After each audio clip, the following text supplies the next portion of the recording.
Hey guys, I'm back. I know it's been a while. I've had some really great ideas for videos, and unfortunately, things have not been cooperating. Benchmade has been like horrendously slow with their output lately.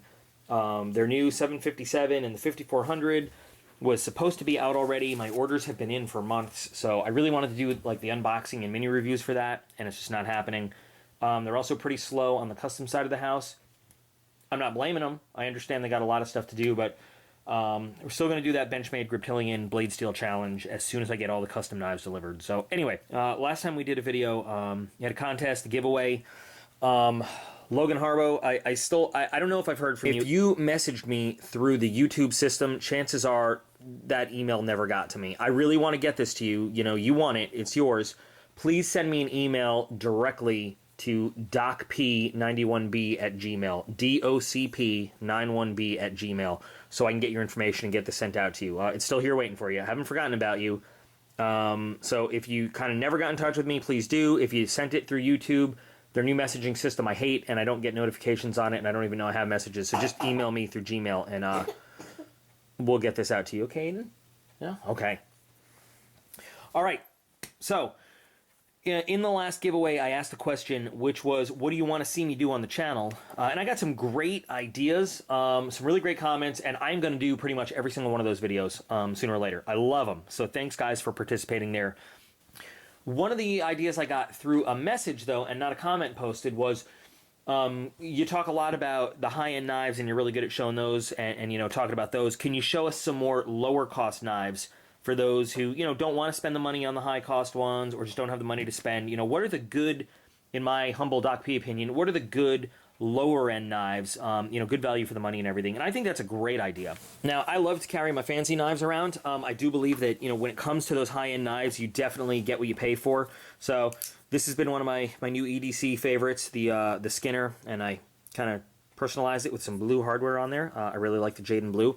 But my SNG that I did the anodizing on and the acid stonewash, I carry these because I have them. If I didn't have them, if I wasn't, you know, kind of blessed with the opportunity to have these kinds of toys, I would still carry these around any day of the week. And sometimes I do. Sometimes I still do. I always have at least one, something high-end, just because I want the dependability and the quality. But I will also carry a lower end because sometimes they're not bad. They're just not as fancy. So I'm going to just show an assortment and granted, there are so many knives out there, I couldn't possibly talk about all the good possibilities. These are just some of the ones that I have, that I own, that I've worked with. Lower end, and by lower end, I'm really referring to price. Every knife I have out here is pretty solidly constructed. I don't have any pieces of crap that are going to fall apart. But we're talking about cheaper blade steels, cheaper handle materials, not the big names in the business. That's what I've got here. And to be honest, I believe in every single one of these knives out here that I'm going to talk about today. So I'm not saying these knives are crappy, but you should use them because you don't want to spend the money on like a Benchmade or a Hinderer or something like that. I'm just saying these are great options for the money you spend. And so I'm going to start in no particular order whatsoever. All of these knives are under, let me take a look before I speak, they're all under $50 easily. A lot of them are less than $30. I don't think we're going to get too much. A couple of them are under 20, but for the most part, $50 or less guaranteed for all these knives. We'll just start right here in the middle. So this is the SOG Flash 2. I think I'm remembering the name correctly. If not, I'll put the name right around here if it's not the correct name. But just a basic knife made in China.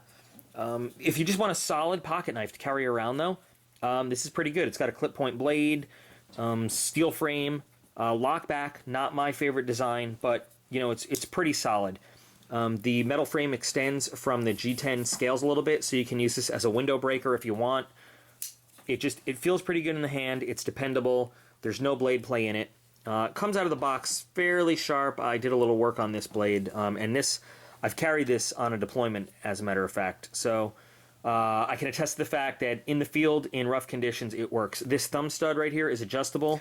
Overall, very good option. I think this is somewhere between $19.99, $29.99. I can't exactly remember, but definitely a knife that I would carry around and not feel bad about having in my pocket at any point.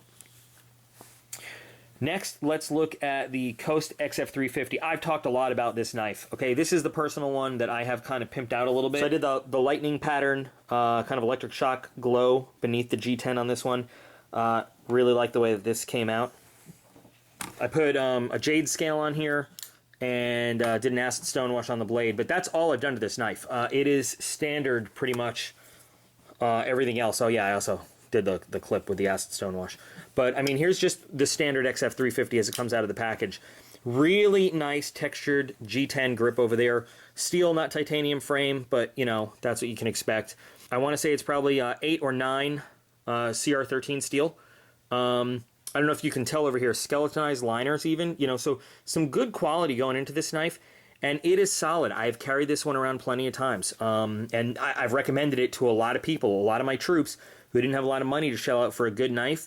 This one is going to be between 20 and 30, I can't remember, but well worth the money. Definitely well worth the money on this one right here. So the XF350, definitely a good choice. So this is the Cabela's brand Hunter folder. This I picked up a while ago. I'm not sure if they still make it, but I think you can still find it online. One of the unique features here is that it has rubber scales. So it's got steel liners on the inside, right? Lockback design. Again, not my personal favorite, but it'll do. But it's got these rubber scales, so it's got a great grip if you're taking it out into the wilderness, hunting, fishing, whatever. Right now on the camera, this is looking a little pink to me, but these are bright hunter orange, the scales. What's really cool is if you wanted to, you could take these screws out, take the scales off, and replace it with G10 or anything else. You can see it's got the 12C27 Sandvik steel. It's good steel. I've carried it around. I've had it out in conditions where it might be prone to rust, and you can see there's nothing on it. That's not rust over there if you're looking, by the way. That's just, that's dirt, kind of looking like rust, confusing us right now. It's another knife that's made in China, but it's a good knife. You'll notice no belt clip. That's true. It comes with a nice little black nylon pouch to put it in. But this was maybe $19.99, maybe $25, something like that. Feels good, works well, decent blade, so nice choice. One of my all-time favorite lower-end knives is absolutely going to be the CRKT Graham Razzle folder. This thing's awesome. I love the shape on it. He does that really unique flat grind on the blade tip, the chisel grind. This knife is really awesome. Again, not fancy steel at all. Rather inexpensive. You know, they were going for, you know, less than 20 bucks at one point, and then they put them out of production. And since they went out of production, I've seen people pay in the hundreds for these knives. It's got these very nice, smooth micarta scales on there. It's a great knife. It feels really good. It comes with a stupid lock system that you can take out if you want. Has the regular tip down clip for your pocket, and then has this really cool clip on the end if you want to carry it tip up. This is just a stock one. When I was deployed, first started doing all this knife pimping, this is a blue and black G10. I wanted the handle just a little bit thicker and beefier, and that's what I've got on this one. And I still do carry this one regularly, especially you know, going out in the woods. It's solid, it feels good, and it's a really unique blade. It's very good for chopping, cutting, whatever you need to do. So these are available a lot on eBay, on Amazon. I have, like, I'm not kidding, I have like 6 of these in my drawers just in case they go out of production again because I love them so much. I'm not a big fan in general of Smith & Wesson knives, but this one I actually like a lot. So this is the Extreme Ops. To be honest, I can't remember the model number or the name, so again, I'll put it down there. This is a nice flipper though, and you don't see too many nice low-end flippers, but this one works really well. Again, you got a G10 textured scale, kind of like the Coast XF350. In fact, at first, I thought these knives might have been related a little bit, but they're not, obviously. This scale is a little worn, too. So I've had this for a while. It usually comes a darker, nicer brown. If I were to oil this up, it would look really nice. So again, either 8 or 9 13 CR steel. Nothing super fancy. Stainless steel frame and hardware on that. But if you're into a bigger, heavier blade, you know, it fits really well for a big hand. It is a little bit bigger. Contouring is nice but simple, and there's another one of these that I carry sometimes. I haven't carried it often lately, but it flips really nice, as you can see, which Stock scale, I just took some Duracoat super flat tactical paint and did everything else up in it so it was less reflective, a little bit more subdued. I was actually going to do a custom scale on it, and I just never got around to it because the grip on this is great. So you can see it's gotten some use too. It's not just like a collection queen. So this is just a really solid, good knife. I won't compare it to the Strider SMF in terms of quality, but in terms of size and feel, very similar to that if you're looking for something like that. And smooth, solid flipping action every time. I know a lot of people don't like the Chinese brands of knives, but let's focus on the positive. So at least they made their own design, and they didn't rip off an American and copy one and make counterfeit knife. But this is the Enlon EL01. I got this once upon a time just because I saw a bunch of videos about it, and people really liked it. And it is not fantastic, but it's a decent, nice knife for the price.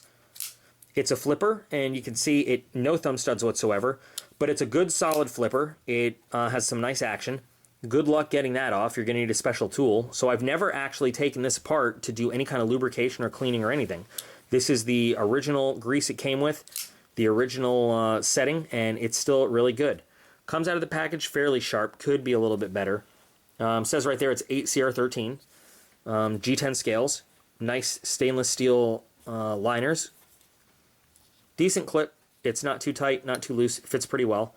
But again, in general, if you want a knife that is not going to break the bank and you're not too worried about if it gets all messed up, this is a really nice drop point blade. And it's good for the price you're paying and for what you might want to use it for. Decent all-around knife. I'm not a big fan of fixed blades. I really like folders, but there is one little fixed blade that I like in the lower end collection. So this is a Gerber knife. Small blade. It's kind of a boot knife style. What is the model number? Over here somewhere. I like the shape of the blade with this nice little sheep foot right there. Good solid cutting surface. There is some wax or something on this. I don't know what I was doing with it. I think maybe Sam used it to do one of those wax melter thingies to clean it. I don't know, but a little bit small, you know, in terms of handling, but still decent. I like the fact that it comes with a bottle opener, because what better combination could you possibly have than a sharp knife and opening bottles of beer? But you know what? If you're out in the woods, out camping, having a good time, it could come in handy. So I do carry this occasionally. Again, not a big fan of fixed blades, but this has some potential. It's not too bad, and it's fairly cheap. I think I got it for $16. I've talked about this one before. This is the Bird Cara 2. Bird is actually owned by Spyderco. So you can kind of see the Spyderco family lines in this knife just by looking at it, okay? Bird is the lower end side of the house for Spyderco. So you get good engineering, honestly, you do. It is built just like an Endura, pretty much. The only difference is the materials that go into it. So lower grade steel on the knife, of course, made in China, not made in America. But you can see very nicely inset steel liners into this FRN handle. The ergonomics are good, and so it's basically like a cheap Spyderco you're getting there.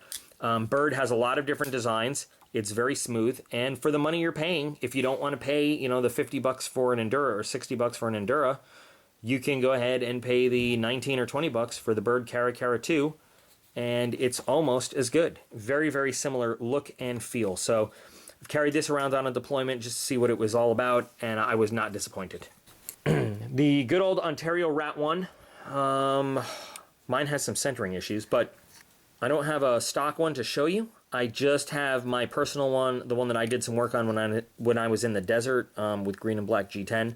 So mine is kind of worn at this point, and with its centering issues, it doesn't snap out very cleanly. But trust me, a brand new one of these things will just it'll snap for you, and it will work very, very well.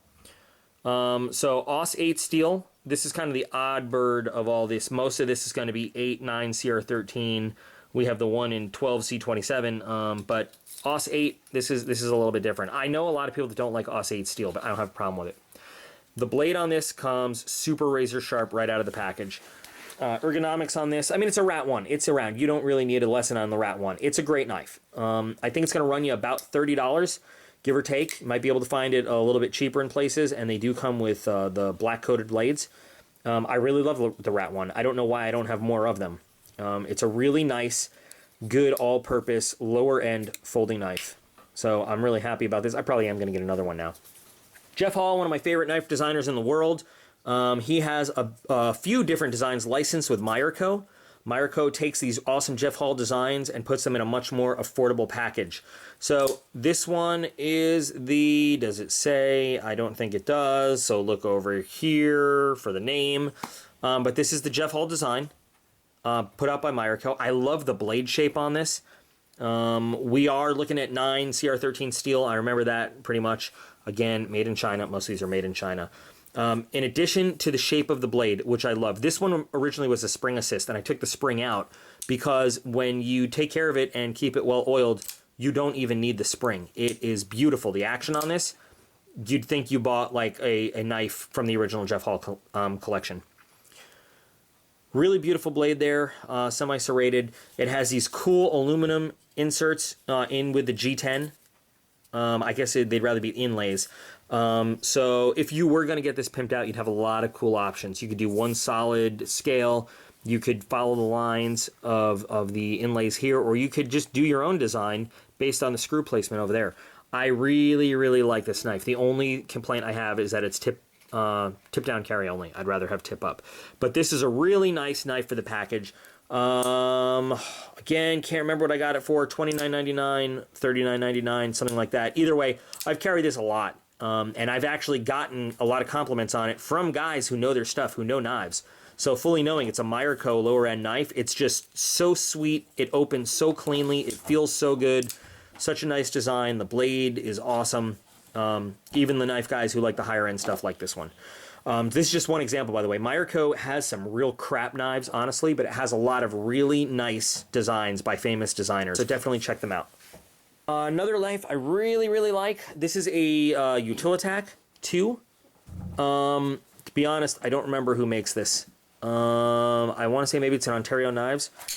But do you hear that? Did you see that action? There's no spring involved here. It's just perfect detent. So the Utilitac 2, made by, or designed by Joe Pardue. Not the same Pardue that does the Benchmades. This is an AUS 8 blade also, made in Taiwan. I love this knife. Number one, it looks badass. It's a really good looking knife. Very nicely done G10 on top of steel liners. The back spacer is plastic, but the design, the engineering of it comes perfectly centered. Standard clip, you can switch it for anything that would mount onto a Benchmade or anything. You hear that sound? I love it. Super solid knife in the $40 range, I think. Standard, 3.5. These are all kind of 3.5 to 4-inch blades. Great knife. And it is reversible, tip up, tip down, left or right hand carry. So definitely cool, and also gives you the potential for some really nice pimping later on if you want to put something custom on this. Got 2 Kershaws on here because I love Kershaw in general, so I just kind of narrowed it down to my 2 favorites. I don't have a stock Kershaw 1-ton. I've always loved the 1-ton though. It's just a stubby, solid little knife. Great blade, great design. This one is tricked out with some, it's actually green C-Tech matrix with a black piece of G10 behind it, and then lightning stripe carbon fiber backspacer. Normally it just has barrel spacers. Then it's got some glow over the frame screws. So you can't take this one apart from the scale side. You got to do it from the frame side. Also stonewash the clip and the frame lock on this one. But I love this knife. This is a great little knife. The original stock model's a little bit thinner, so lower profile. So the 1-ton, just a nice option for a cheap general use knife all the way around. A little small, but I like it a lot. The other Kershaw I've got here, Kershaw Compound. Very first knife I've ever pimped. I've talked about the Kershaw Compound a lot. I'm not going to go into it. Great knife. Super good ergonomics. Kind of a wicked looking blade. Kershaw Compound. Love it. Try one out. They're dirt cheap. I mean, 20 bucks or less for the 1-ton and the Compound. 12, inexpensive, but, in my opinion, high value for the money you spend knives. You don't have to spend $700 on a knife to have a really good blade in your pocket. You can start off with something much more manageable, that will give you some really good service, you can go ahead and pick yourselves up something like this. So just a small selection. You know, of course, I'm sure there's a million other models out there that are just as good. This is just what I had sitting in the drawers and the ones that I like to carry from time to time. Anyway, okay, so I'm going to continue to work on some cool videos, all the cool ideas that people had posted as entries for that CRKT M16 giveaway. I promise, as soon as I get my hands on some really cool new knives, we'll do some unboxing. I did have another idea for another test video I want to do. I'm just seeing if I really want to do it, because it involves the possible destruction of a Hinderer XM18, a Benchmade knife, and a Strider SMF. I'm thinking about it. We'll see where it all falls. But anyway, I appreciate those of you who are still following me on Instagram, following me and subscribed on YouTube, telling me that you want to see more videos come out and everything. I promise I want to also. I'm about to go away on a temporary duty for about 2.5 weeks. I'll be back at the end of November-ish. And then we've got the holiday time coming up. I'll have some time off in December to make some really cool new videos based on a lot of the ideas you guys gave me and get them posted. I will give full credit to the YouTube member who inspired each one of those videos, though, except for this one because they didn't post it publicly, so I don't know if they're okay with me throwing their name out there. But I will make sure each one of you gets credit for giving me the idea and everybody knows that that's where it came from. So that's all I got for you guys right now. This pretty little girl needs some sharpening and a little bit of oiling. I'm going to go take care of that, and I will see you guys all again real soon.